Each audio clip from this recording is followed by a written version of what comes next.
Fairy Princess.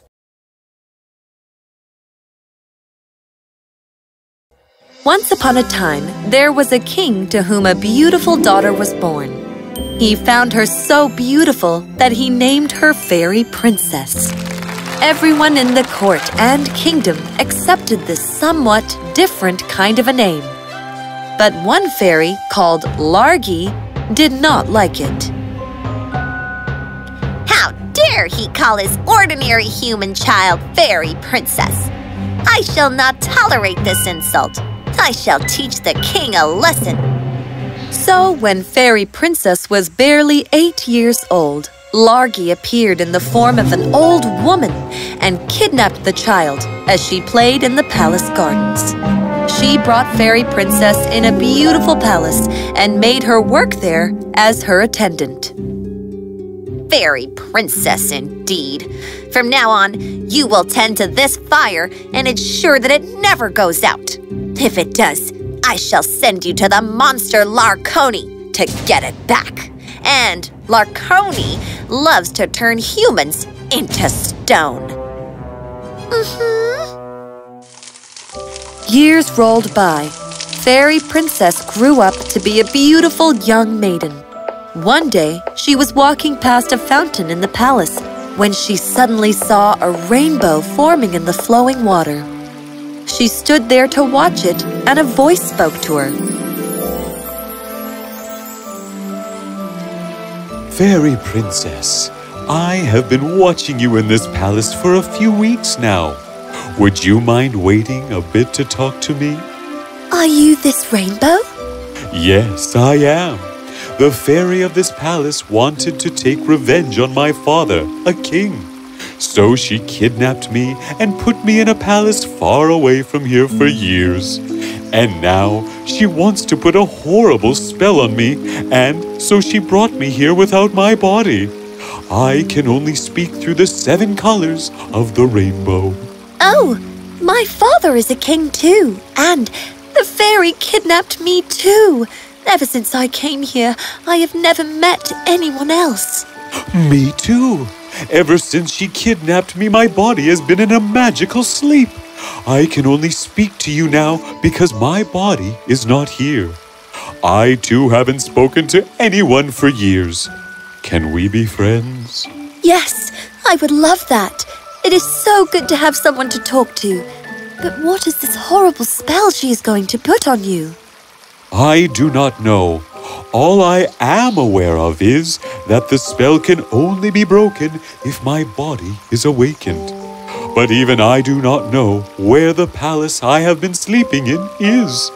I have only heard Largy say that the palace is beyond Monster Larconi's castle. So, how old were you when you were brought here? In this way, the Rainbow Prince and Fairy Princess met each other every day, sharing their sorrows, comforting each other, laughing and joking with each other. This went on for a long time, and they began to fall in love. Fairy Princess was worried about this horrible spell that Largy was going to put on the Rainbow Prince. Do you know when Largy will put the spell on you? No. Largy always does her important spells on the 5th full moon of the year. That is just 3 days away. I am going to try and wake your body in that palace. Darling, we don't even know where that palace is, except that you have to cross Monster Larconi's den to get there. And these are magical spells. We are mere humans. How will you break them? I cannot let you go. It is too dangerous. I am not seeking your permission, you know. I cannot bear the thought of you risking your life for me. And I cannot bear the thought of anything horrible happening to you. Look, I don't know how to do this, but I will not give up before trying. We know that that palace where your body is sleeping is beyond Monster Larconi's den. So, that is where I shall go. No, that monster turns humans into stone. Please, just stay here with me. How should I ask Largy to show me the way to that monster's den?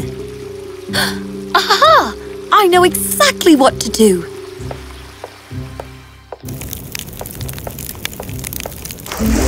Fairy Princess put out the fire, and as she expected, Largy was furious. You let the fire go out? Don't you know what I said I would do to you if this happened? I am sorry. No! Now you will have to get it from Monsieur Larconi's den in the dark forest. Take this. Bring the flame back in this. That is, if he does not turn you to stone first. Unperturbed and determined, Fairy Princess set off towards Monsieur Larconi's den. She walked into the dark forest, and suddenly she saw a deer spring past. It turned and spoke to her. Why is a human like you in this dark forest? I need to go beyond Monsieur Larconi's den. The monster turns humans to stone. He will never let you out alive. There must be some time during the day that he is out of his den. I shall enter his den only then. That is clever, but still risky. Why are you risking your life for someone else? Aren't you scared? I am scared for myself and for the prince, and that is why I will not give up before trying. I really must be on my way. Just as Fairy Princess was about to walk off, the deer suddenly changed into a beautiful fairy. I admire your courage, Fairy Princess, and I will help you. Take this. Use the contents of it only when there is no other way. And remember, you cannot sleep, you cannot eat, till you get to the palace where Rainbow Prince lies asleep. Whatever happens, do not be afraid and do not give up. Thank you so much. I shall do as you say. Fairy Princess went on her way. She found Monsieur Larconi's den and waited behind some trees for him to go out. Sometime later, she did see him step into the forest.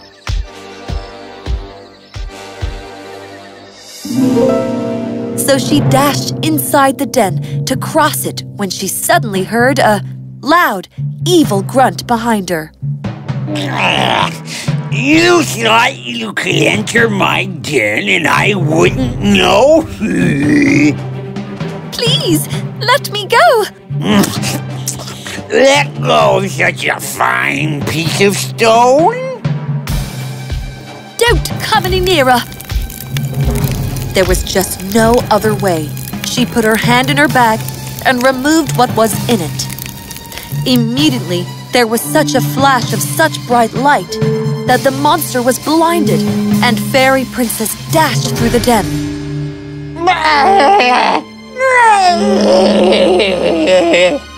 Now Fairy Princess reached another wood. Far in the distance was a castle. The moment she saw it, she suddenly felt as cold and hungry and tired as she had never felt before. No! I can't sleep. I have to go on. If I don't eat and rest, I shall die.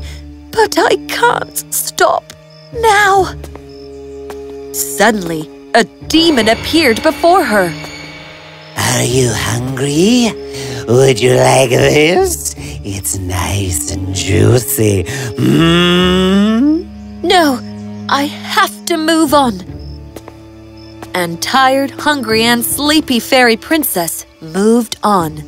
Every time she held on to a tree to help herself walk, another demon would spring up asking her to eat the fruit. Are you hungry? Would you like this? It's nice and juicy, Are you hungry? Would you like this? It's nice and juicy. Are you hungry? Would you like this? It's nice and juicy. And every time she refused to take the fruit, a thorn would prick her. But she went on. I will not give up.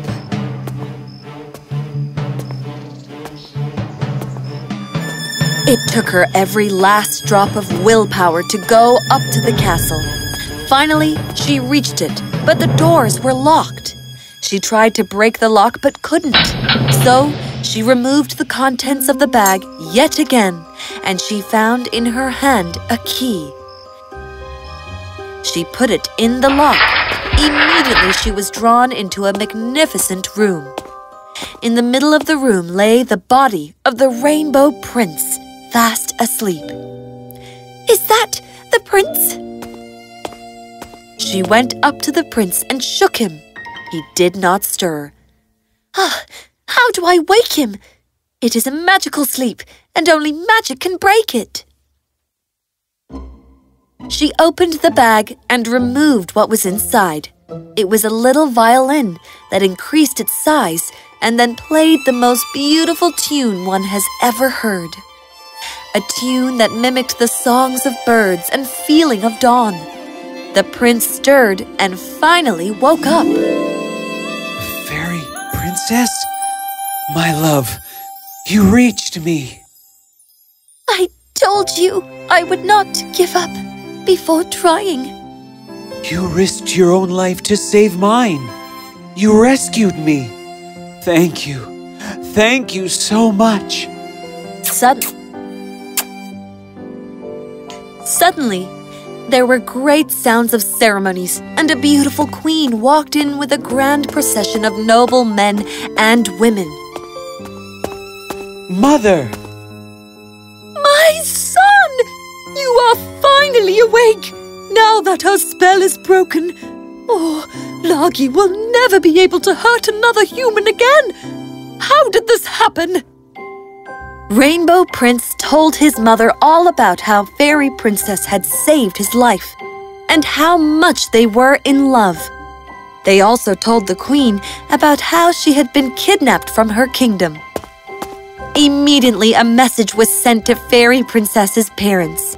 They were overwhelmed with joy to see their beloved daughter alive and well. The families were delighted. The prince and fairy princess were married amid great rejoicing, and yes, they did live happily ever after. Their story just shows what you can do if you never give up and simply focus on making your dreams come true, doesn't it?